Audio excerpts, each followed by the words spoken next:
Hello, future engineers, subscribers, viewers, and students. There is a video in plane and solid geometry.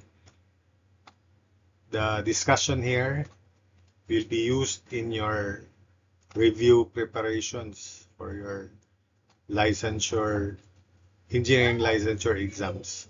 I hope that this will help in your preparations. So I'll discuss here. This is part one. I'll promise to divide this topic into three parts. This is the first part, and I'll discuss solids for which volume is equal to area of the base times the altitude, and solids for which volume is 1/3 area of the base times the altitude. And for the second, I'll also include similar solids. For the second part, we have solids for which volume is 1/3 of quantity area of base 1 plus area of the upper base plus square root of product of areas of the bases. And prismatoids and platonic solids or regular polyhedrons. So those are the topics that will be considered in plane and solid geometry 3. But in this part 1, I'll only consider the first 3. So we have here solids for its volume is equal to area times the altitude. And the most common solid for this is the rectangular parallelepiped. So we will denote the dimensions as length, width, W, and height, H. And the diagonal is denoted by D. So of course, because volume is area times altitude, area of the base is length times width, and the height is H. And if we apply Pappus proposition, which states that volume is equal to the area of the region times distance traveled by the centroid, the areas of the region should have constant value, constant area, so which is L times W. The centroid is here, and if we move it by a distance H, then volume is also length times width times height. The total surface area is the sum of the areas, so which can be seen from the figure. So it is 2 times area of the front face, which is W times H, because the back face is also W times H, plus area of the right side or right face, which is L times H. Then we double that because the area at the left is also the same. Then plus area of the bottom and the top. So that's why the total surface area is equal to 2 times quantity WH plus LH plus WL. The diagonal D, which is this, is simply by Pythagoras theorem square root of L square plus W square, which is this, the square of this diagonal of the base. Then we have another right triangle, which is this horizontal diagonal and this vertical height H. So therefore, the diagonal is square root of quantity L square plus W square plus H square. Then the lateral area is simply equal to the area of this part, lateral, excluding the cross-sectional area, which is area of the bottom and the top. So the lateral area is 2 times quantity WH plus area of the right side LH. Then when the length is equal to the width equal to the height, then it is a cube, and we will denote the dimension of the cube as E. Or the other definition of a cube, it is a regular hexahedron. So again, when L is equal to W equals H equals the edge E of a cube or regular hexahedron, the volume becomes E or E cube, and the total surface area is, there are 6 faces, 6 equal faces, and each face is a square. The area of the square is E square, so therefore the total surface area is 6E squared. And the diagonal becomes square root of E squared plus E squared plus E squared, 3E squared. Square root of 3E squared is E square root of 3. So the volume is E cubed for a cube, total surface area 6E squared, the diagonal E square root of 3. Then let's have right prisms. The bases would be any regular polygons, and of course the lateral edge would be this perpendicular to the base. Call that lateral edge, and we'll denote that by L. The area of the base is area of regular polygon, and that's the face area of any regular polygon, denoted by area sub P. The face would be rectangular, and the dimension would be E by L, or in this case, L is equal to H. So therefore, the volume is area of any regular polygon times the lateral edge, or any area of any regular polygon times H. So volume is still area times H. Then the total surface area would be 2 times area of the base, upper base, same area sub P. So 2 times area sub P plus the lateral area would be the sum of the areas of the faces. So total surface area 2 times area of the base, which is area of a regular polygon, plus summation of area of faces. Total surface area is also 2 times area of any regular polygon plus lateral area. The lateral area is equal to n times, because we don't know, we have a general regular polygon, so we will denote the number of sides as n, and the area of the face is EH. So therefore, the total surface area is also 2 times area of polygon plus n times EH. Take note that you don't need to memorize all these formulas. You can set up this by just drawing the figure. Do not memorize. If you memorize, then you have the power, you have that very sharp memory, then you can, as long as you understood these formulas here. But I usually do not memorize formulas. I just base it on the figure. Volume is area of the base times height, and total surface area, you just add all the areas. So the total surface area, because the product of N and E is the perimeter of the base, so it is equal to 2 times area of any regular polygon plus perimeter times H. Then let's have oblique prisms, wherein the lateral edge is slanted, as shown. Then the area of the base is still any area of regular polygon. The altitude is the perpendicular distance between the bases. And we have here a right section, which is perpendicular to the lateral edge. We denote the area as area sub K, area of right section.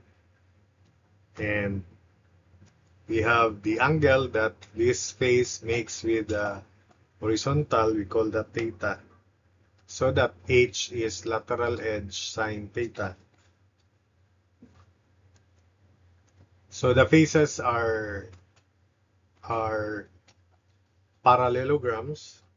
So the volume is still area of any regular polygon times the altitude h, and it is also, because h is L sine theta, you can replace h by L sine theta. So that's why you don't need to memorize. In terms of the area of the right section, it is area of right section times lateral edge volume. Then the total surface area is equal to the same as this, 2 times area of the base plus perimeter times h. So the lateral area is equal to n times number of faces times area of one face. Since the face is equal to E times H, because it is a parallelogram as shown here, so it is E times height H. So we replace area of face as EH. That's a parallelogram, so that's why lateral area is also N times EH. Because N times E is perimeter, so lateral area is PH. So that's why the total surface area is equal to 2 times area of regular polygon plus PH, just like this one. So it is also, the lateral area is also perimeter of this right section times the lateral edge L. And the total surface area is 2 times area of regular polygon times H plus perimeter times H.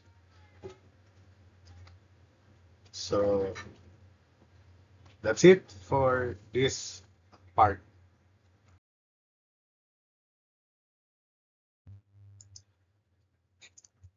So next we consider truncated prisms. The figure would be as shown.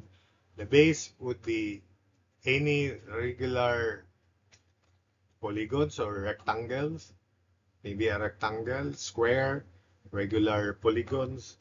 So the altitudes from each corner would be different and denoted as shown, H1, H2, H3, and so on and so forth, so Hn.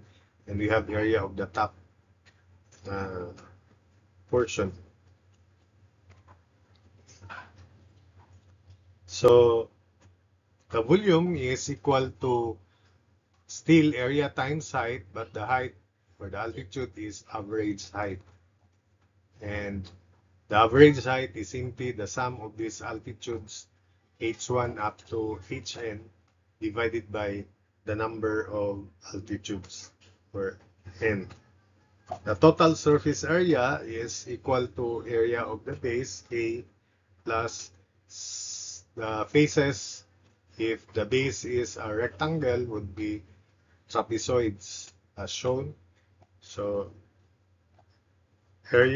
total surface area is A plus summation of area of trapezoids plus area of the top. Then the top would be, we divide the top into triangles, so area of the top is sum of areas of triangles. Then we define right circular cylinders and cylindroids. So right circular cylinders and cylindroids. So we define a cylinder as a solid bounded by closed cylindrical surface and 2 parallel bases. So that's the definition of a cylinder. It is a solid bounded by closed cylindrical surface and 2 parallel bases.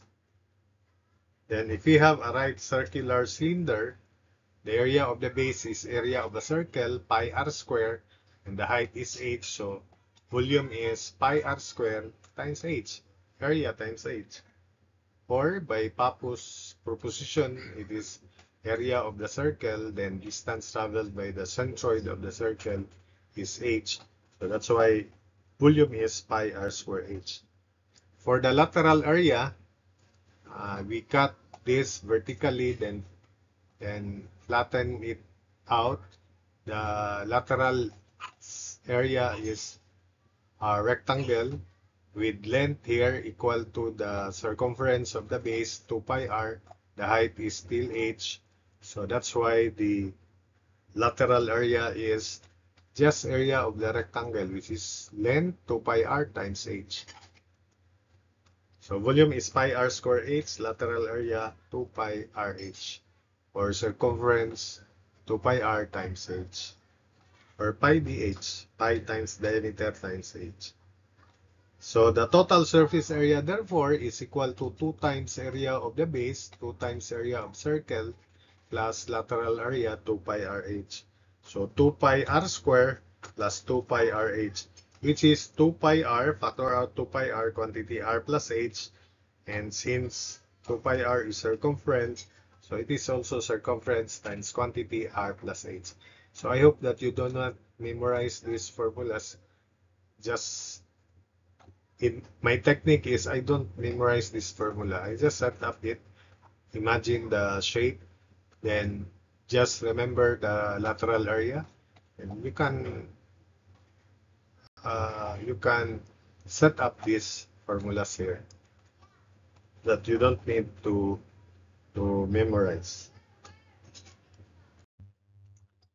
Next is we have a cylindrical surface is a surface generated by a straight line which moves along a fixed curve and which remains parallel to a fixed line not on the curve.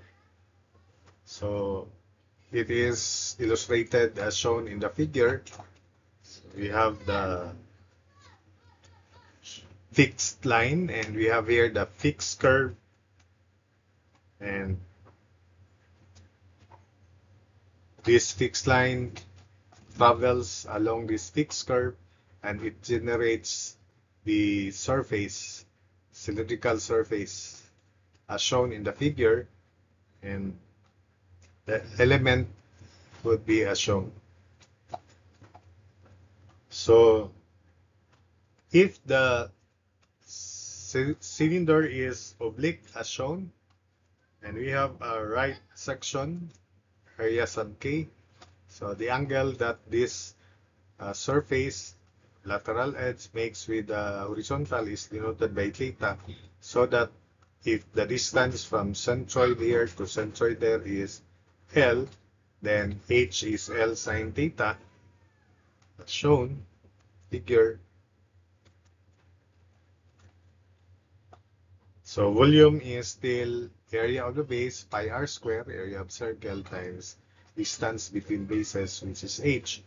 And if h is L sine theta, you just replace h by L sine theta. Of course, you don't need to memorize you just familiar the general formula that volume is area times altitude. So volume is also area of the right section, area K times lateral edge L as shown. And lateral area is equal to perimeter of the right section times lateral edge L. And the total surface area is equal to 2 times area of the base plus lateral area, which is perimeter of right section times L. So total surface area 2 times A plus perimeter of right section times L, where area of right section is also equal to A times sine of theta. So A serves as the hypotenuse times sine of this angle would be the area of the opposite, which is the area of the right section.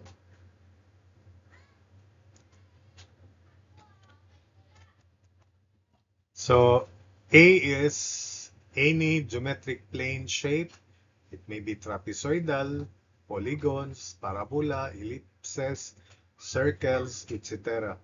So in general, this would be the area, And the area of the lateral area of right section is area K. Area of the base is A, shown. The lateral edge is still L. And the altitude is H. And the lateral edge makes an angle with horizontal of theta.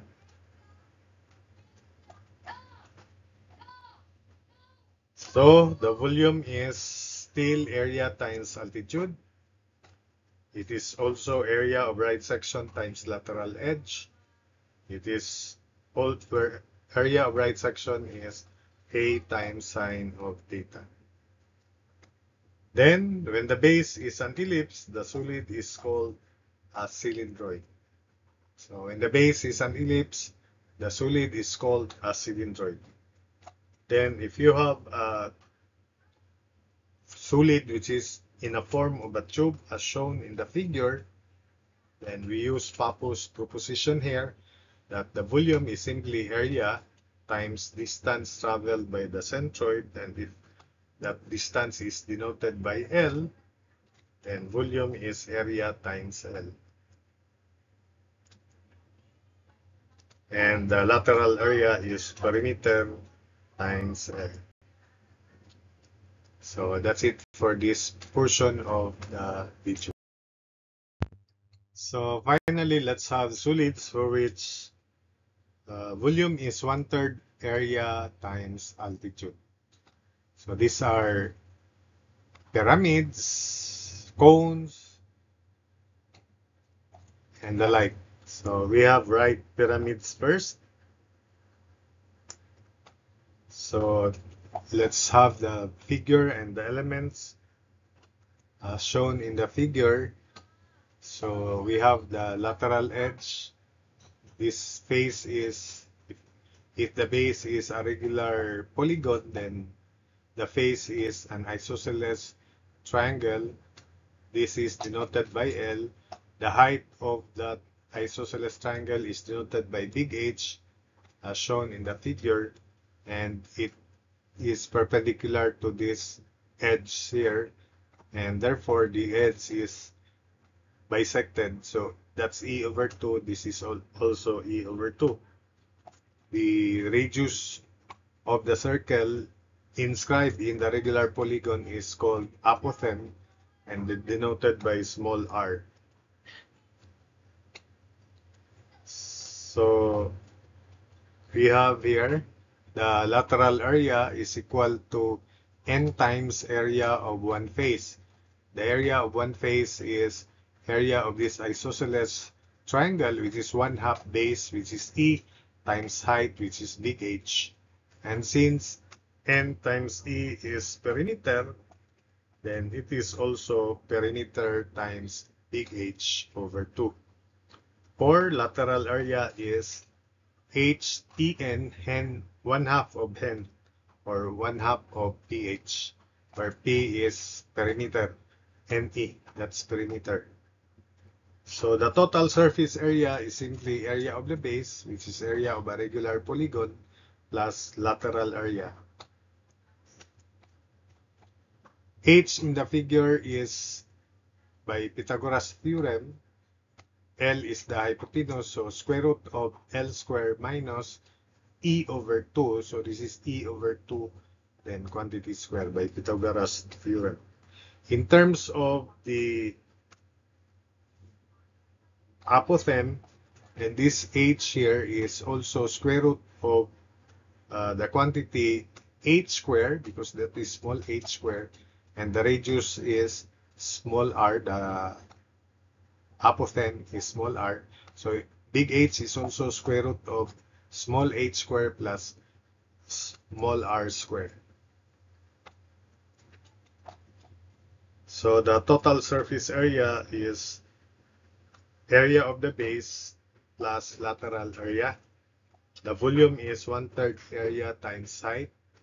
And if the height is, it is inclined, then the inclined height is also denoted by L.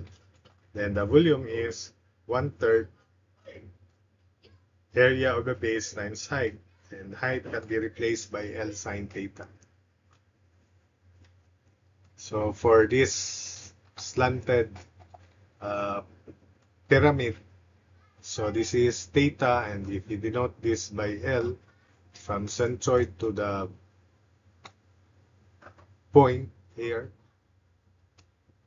vertex, so we have H, which is L sine theta.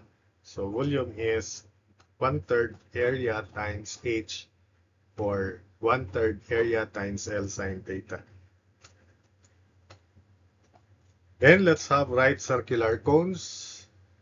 So this is the right circular cone. The elements are denoted by, as shown, we have the altitude H, the radius small r, and the slanted height is L.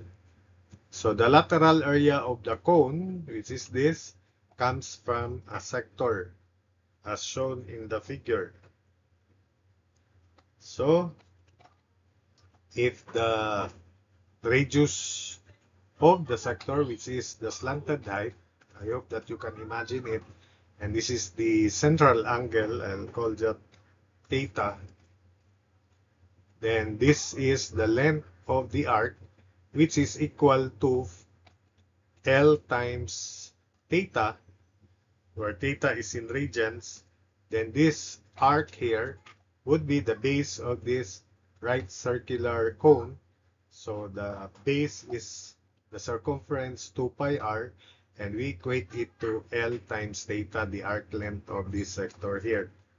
So that is S is 2 pi r, which is this, and it is also equal to, because this is the slanted, this is the lateral area of the cone, which is the arc length is also L times theta.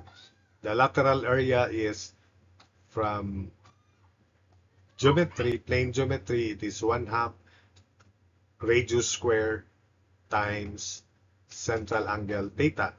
So it is, in this case, 1/2 L square times central angle theta.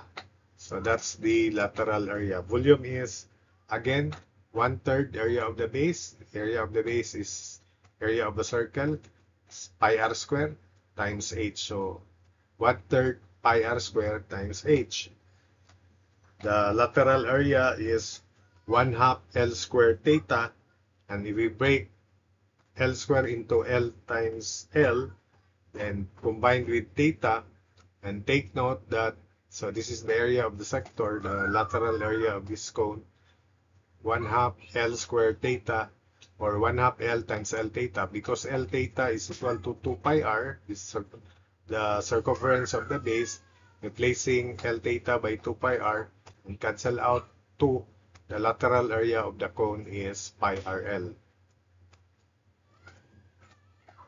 And the total surface area is area of the base, which is area of the circle, plus lateral area pi rl.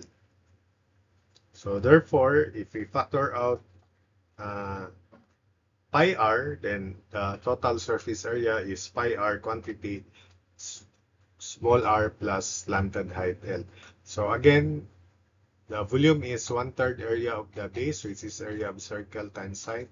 The lateral area can be derived, and it comes from a cone. This surface, lateral surface area of the cone is a sector, actually, 1/2 L squared times theta. And from there, you can derive lateral area pi r. You don't need to memorize this. You just analyze it from the figure, as long as you can remember that the lateral area is pi rl, or you can easily derive that as I derive it here. Then let's proceed to similar solids. Similar solids are solids where when they grow or when they contract, the shape would be the same, such as spheres, cubes, and cones with common apex. So spheres, for example, cubes shown, and any similar solids, as long as, like this one, the cone, as long as the vertex angle here, this solid angle is the same. So when we have similar solids, when we obtain the ratio of their volumes, take note that the units of volumes would be cubic units. So it would be the ratio of the volume should also be the ratio of the cubes of corresponding dimensions. So if we denote the volume of the smaller solids as small v, and for big solids as capital V, then small v over big V volume is equal to r cube, small r cube over big R cube, small x cube over big X cube, small h cube over big H cube, as shown. So you can always apply this relationship. So take note that if it is ratio of volumes, then it should be ratio of cubes of corresponding dimensions, because units of volumes will be cubic units.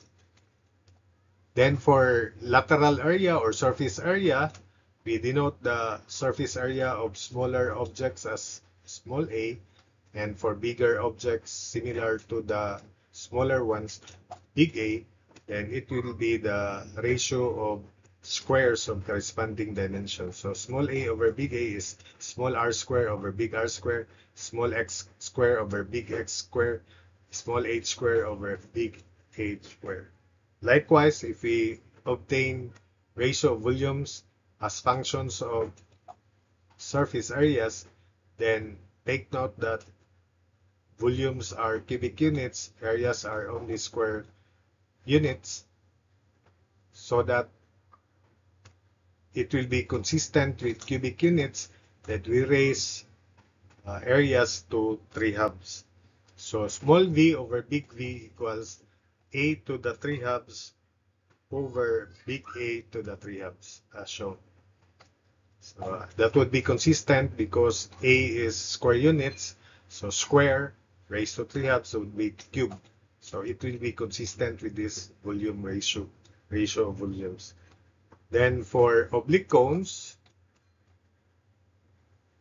and the elements are designated as shown, then still the volume is 1/3 area of the base, so pi r square h over 3. And if we replace h by L sine theta, then you can also do that. So that's it for this video. I hope that you can recall the volume formulas. You don't need to memorize actually. And for solids with area of the base same as area of the top base, then volume in general is area times h. Then for solids for which we have area of the base and the other one is 0 or pointed, then the volume is 1/3 area times h. Then for the lateral area, you just analyze the faces. The lateral area is sum of areas of faces. You don't need to memorize for each situations. You just analyze the shape of the face, then multiply it by the number of faces. So that's it for this video because it is now lengthy.